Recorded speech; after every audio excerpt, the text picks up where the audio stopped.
Report कैसे हो सकता है आसिम मुनीर का तख्ता पलट हो जाए। पर बहुत लोग एतराज करते हैं इस बात कि जी एक मर्सनरी क्या होता है? किराए का फौजी जो किसी किस्म की इखलाकियात के ऊपर यकीन नहीं रखता, कोई नजरियात के ऊपर यकीन नहीं रखता, जो उसको पैसे लगाता है वो उसके लिए काम। मसला ये कि मामलात वो जो कहते हैं ना जी, मैंने 10 जंगें रुकवाई और मैंने 8, सबसे बड़ी जंग तो मैंने 2 न्यूक्लियर पावर्स की रुकवाई है, पाकिस्तान और इंडिया।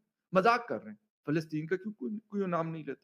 किसी को क्या फर्क पड़ता है? सूडान में मर गए, क्या फर्क पड़ता है? कि क्या सिचुएशन है पाकिस्तान में। पाकिस्तान की सेना जा रही है गाजा, और जो वही यहूद है जो कि दुश्मन हुआ करता था लेकिन आज दोस्त बन गया, बहुत अच्छा दोस्त है। क्यों? क्योंकि वहां से डॉलर मिल रहा है। चेहरे के ऊपर खूबसूरत सा मास्क पहना हुआ था 70-80 बरस का इस्लामिक रिपब्लिक ऑफ पाकिस्तान का, वो मास्क हमारा उतर गया है। जब हम देखते हैं कि हम कहते कुछ थे, हम करते क्या हैं, वो हमारी हकीकत खुल के आ गई है। पाकिस्तान का जो यूएई के साथ डील फिक्स हुआ था, इस्लामाबाद एयरपोर्ट जो है जिस पे इन्वेस्ट करने वाला था यूएई, वो रोक दिया गया है। जी हाँ, और इसके पीछे अब पाकिस्तान का हमेशा के तरीके कहना है कि इसके पीछे पाकिस्तान का जो ये इन्वेस्टमेंट जो रोक दी गई है यूएई के द्वारा, इसमें बड़ा बड़ा हाथ जो है वो भारत का है। क्योंकि इस्लामाबाद एयरपोर्ट पे इन्वेस्ट करने की बातचीत करने के बाद जो है उसके पश्चात ही यूएई के राष्ट्रपति भारत के दौरे पे गए हुए थे। तो ऑब्वियसली पाकिस्तान और भारत में कितना फर्क है ये आप जानते हो, और यूएई को ये चीज बहुत अच्छे से समझ में आ गई कि पाकिस्तान से अच्छा पार्टनर अब उसको मिल गया, यानी कि भारत। तो यूएई भी अपना जो है पैसा इन्वेस्ट करना अच्छी जगह चाह रहा है, इसलिए उसने जो है यूएई ने पाकिस्तान के साथ ये इन्वेस्टमेंट जो है ये रोक दी इस्लामाबाद एयरपोर्ट की। और ये देख करके पाकिस्तानियों को काफी ज्यादा मिर्ची लग रही है। रिवोल्ट पाकिस्तानी आर्मी में हो सकता है। रिवोल्ट कैसे हो सकता है आसिम मुनीर का तख्ता पलट हो जाए। आप तो सियासतदानों को गालियां देते हैं, आप पूरी दुनिया के हर दुश्मन के खिलाफ बात करते हैं, लेकिन कभी आप फौज पर तनकीद नहीं करते, कभी सिपहसालार के खिलाफ बात नहीं करते। रिवोल्ट पाकिस्तानी आर्मी में हो सकता है। रिवोल्ट कैसे हो सकता है आसिम मुनीर का तख्ता पलट हो जाए। पर बहुत लोग एतराज करते हैं इस बात कि जी आप तो सियासतदानों को गालियां देते हैं, आप पूरी दुनिया के हर दुश्मन के खिलाफ बात करते हैं, लेकिन कभी आप फौज पर तनकीद नहीं करते, कभी सिपहसालार के खिलाफ बात नहीं करते। रिवोल्ट पाकिस्तानी आर्मी में हो सकता है। रिवोल्ट कैसे हो सकता है आसिम मुनीर का तख्ता पलट हो जाए। कि क्या सिचुएशन है पाकिस्तान में। पाकिस्तान की सेना जा रही है गाजा, और जो वही यहूद है जो कि दुश्मन हुआ करता था लेकिन आज दोस्त बन गया, बहुत अच्छा दोस्त है। क्यों? क्योंकि वहां से डॉलर मिल रहा है। पाकिस्तान आज एक सिक्योरिटी स्टेट है, एक मर्सनरी क्या होता है? किराए का फौजी जो किसी किस्म की इखलाकियात के ऊपर यकीन नहीं रखता, कोई नजरियात के ऊपर यकीन नहीं रखता, जो उसको पैसे लगाता है वो उसके लिए काम करता है। कहना है कि जी field marshal general Asim Munir जो है वो साथ क्यों गए हैं? आखिर ये मिलिट्री एस्टेब्लिशमेंट हर वक्त प्राइम मिनिस्टर के साथ साथ क्यों होती है यहाँ पर? यहूद जो है वो अब अच्छा आदमी, किसी जमाने में दुश्मन होता था, आज अच्छा आदमी, शरीफ आदमी है, और यहूद से पुरानी दोस्ती है। पासपोर्ट पे अब इजराइल की परमिशन भी मिल जाएगी, नो डाउट। और पाकिस्तान प्राइम मिनिस्टर है वो गाजा पीस प्लान में नेतन्याहू के साथ बैठेंगे, नेतन्याहू के साथ। पर बहुत लोग एतराज करते हैं इस बात कि जी आप तो सियासतदानों को गालियां देते हैं, आप पूरी दुनिया के हर दुश्मन के खिलाफ बात करते हैं, लेकिन कभी आप फौज पर तनकीद नहीं करते, कभी सिपहसालार के खिलाफ बात नहीं करते। पाकिस्तान के साथ आ गया है तो इनका ख्याल था कि अब मैं इंडिया के पास जाऊं, तो ये भागे गए इंडिया के पास।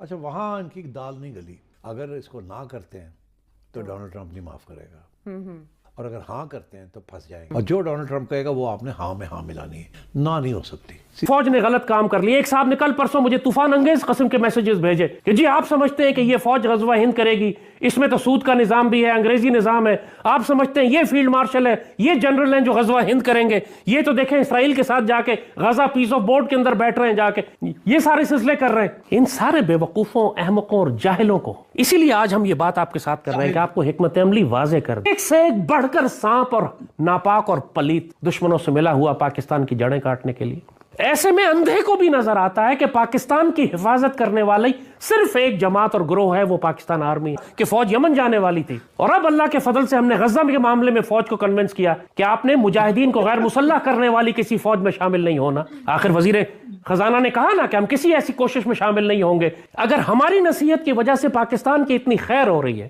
कि मैं आम आदमी नहीं हूं ना, तुम्हारी तरह मैं पीटीआई का कोई लौंडा नहीं हूं जो सोशल मीडिया पर बैठ के बकवास कर रहा हो। सारी जिंदगी हमारी अल्लाह उसके रसूल सल्लल्लाहु अलैहि वसल्लम की राह में पाकिस्तान का दिफा और जहाद करते गुजरी है, जनरेशन से गुजरी है। हमारे वालिद जो पाकिस्तान बनाने की तहरीक से लेकर पाक फौज के मुजाहिद 65 और 71 की जंगों में शामिल। मेरा बेटा सफ़ अव्वल के ऊपर वजीरिस्तान में नेतन्याहू के सरबराही में सामने बैठने का ऐलान कर दिया है।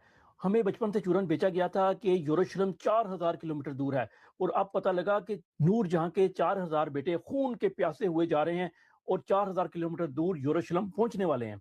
रही सही कसर ट्रंप ने पूरी कर दी। ट्रंप का कहना है मिडिल ईस्ट से बाहर कुछ लोग हैं जो मुसलमानों के, फलस्तीनियों के खून के प्यासे हुए हैं, और वो कहते हैं कि जो कहोगे करेंगे, जिसको कहोगे मारेंगे। मेरा ख्याल है वो मुल्क या तो मसला ये कि मामलात वो जो कहते हैं ना जी मैंने 10 जंगें रुकवाई और मैंने 8 सबसे बड़ी जंग तो मैंने 2 न्यूक्लियर पावर्स की रुकवाई है, पाकिस्तान और इंडिया।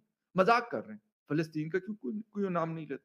किसी को क्या फर्क पड़ता है? सूडान में मर गए, क्या फर्क पड़ता है किसी जो हमने अपने चेहरे के ऊपर खूबसूरत सा मास्क पहना हुआ था 70-80 बरस का, इस्लामिक रिपब्लिक ऑफ पाकिस्तान का, वो मास्क हमारा उतर गया है। जब हम देखते हैं कि हम कहते कुछ थे, हम करते क्या हैं, वो हमारी हकीकत खुल के आ गई है। पे आप काम करने जा रहे हैं, उन्हीं के इशारों पे आप गवर्नमेंट चलाने जा रहे हैं। हमास की वहां के इलाके को आप बर्बाद करेंगे। अब इसके बाद पाकिस्तानी आर्मी के जो ऑफिसर्स हैं वो अपनी रिजर्वेशंस दिखा चुके हैं कि भाई हमें नहीं भेजनी फोर्स अपनी, लेकिन आसिम मुनीर डावोस में बैठे हैं, वहां डोनाल्ड ट्रंप से मीटिंग करेंगे, और मीटिंग करने के बाद वो ये डिसीजन लिया जाएगा कि कब पहुंचेंगी, कैसे पहुंचेंगी। वहां से आतंकवादी आ रहे हैं गाजा के, और आकर के यहाँ पर जैश और उनके कैंप्स में स्पीचेस दे रहे हैं। अब क्योंकि पाकिस्तानी फोर्स से लड़ाई हुई तो जैश और क्योंकि जैश का एक एक्सपर्टीज आ रही है जैश से, जो है वो सौदा कर रहा है फलस्तीन का, ये पाकिस्तानी। और फिर कुछ पाकिस्तान में ऐसे साबिक ब्यूरोक्रेट हैं, लोग हैं जो जिनके पास जॉब्स नहीं, वो मुसलसल हुकूमत को क्रिटिसाइज कर रहे हैं। जब तक उनको कोई फायदा नुकसान ना हो रहा। डोनाल्ड ट्रंप साहब ने गजा की जमीन के ऊपर कब्जा करके उसको बेचना है प्लॉट बनाकर, मलिक रियाज जिस तरह पाकिस्तान का होता है उसकी तरह हो जाएंगे। आप आइसोलेट रहेंगे, आप आइसोलेट रहेंगे। This is the point. अब हमारे लोग जो हैं उनको भी इस चीज़ की समझ होनी चाहिए, लेकिन लोग समझते हैं, कहते हैं नहीं भाईजान हमने ऐसा कुछ नहीं करना। हमने जो ट्रंप कह रहा है उससे पाकिस्तान जो है वो सौदा कर रहा है फलस्तीन का, ये पाकिस्तानी। और फिर कुछ पाकिस्तान में ऐसे साबिक ब्यूरोक्रेट हैं। साथियों, आपने देखा कि कैसे खबर आ रही है कि जो इस्लामाबाद एयरपोर्ट के ऊपर यूएई इन्वेस्टमेंट करने वाला था, उसको खरीदने वाला था, वो डील जो है एक तरह से, पूरी तरह से कहा जाए तो वो कैंसिल हो गई है।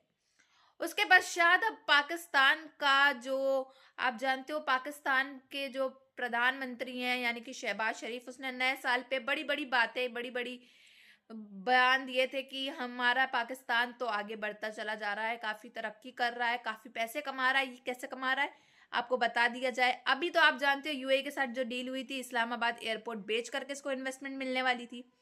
अब तो सूरत हाल ये भी है कि ये बैंक बेचेगा, रेलवे स्टेशन हो गए, और जितने भी एयरपोर्ट बने हुए हैं ये सब के सब बेच करके अब ये इन्वेस्टमेंट कमा रहा है। या क्योंकि ये जानते हैं कि अब आईएमएफ से तो लोन इनको मिलने से रहा है, आईएमएफ जो है प्रूफ मांगता है कि आखिर पैसा लगा कहाँ रहे हो आप लोग, क्योंकि मुल्क तो और बर्बाद होता चला जा रहा है, डेवलपमेंट तो बिल्कुल नहीं हो पा रही।